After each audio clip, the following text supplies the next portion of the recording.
اعوذ باللہ من الشیطان الرجیم بسم اللہ الرحمن الرحیم۔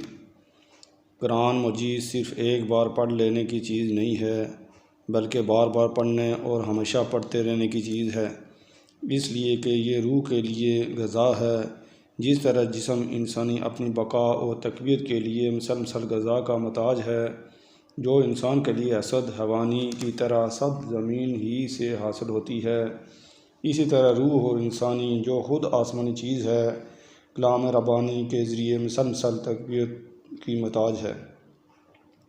اگر قرآن بس ایک بار پڑھنے والی چیز ہوتی تو کم از کم نبی کریم صلی اللہ علیہ وآلہ وسلم کو تو اس کے بار بار پڑھنے کی قطعی کوئی حاجت نہ تھی، لیکن قرآن سے معلوم ہوتا ہے کہ آپ صلی اللہ علیہ وآلہ وسلم کو مسلسل قرآن پڑھنے رہنے کی بار بار تاکید ہوئی۔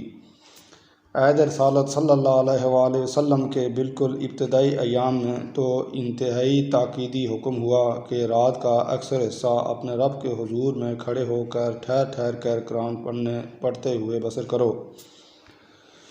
بعد میں خصوصاً مشکلات اور مصائب کا زرد ہوتا تھا، صبر و استقامت کی خصوصی ضرورت ہوتی تھی۔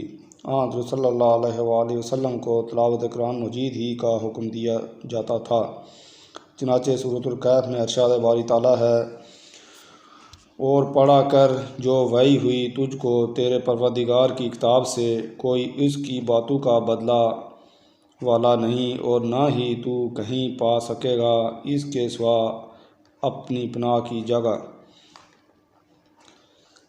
اس سے معلوم ہوا کہ قرآن مجید کی تلاوت مسلسل کرتے رہنا ضروری ہے، اور یہ مومن کی روح کی غذا، اس کے ایمان کو تر و تازہ اور سرسبز شاداب رکھنے کا اہم ترین ذریعہ اور مشکلات کے مقابلے کے لیے اس کا سب سے مؤثر ہتھیار ہے۔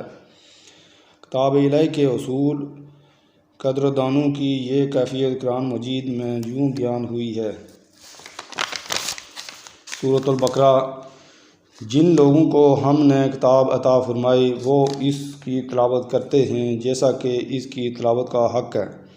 اللہ تعالی ہم سب کو اس آیات کریمہ کا مقدس بنائے اور ہم سب کو توفیق دے کہ ہم قرآن مجید کا حق تلاوت ادا کر سکیں، لیکن اس کے لیے سب سے پہلے یہ سمجھنا ضروری ہے کہ قرآن کی تلاوت کا حق کیا اور اس کی ادائیگی کی شرائط کیا ہیں۔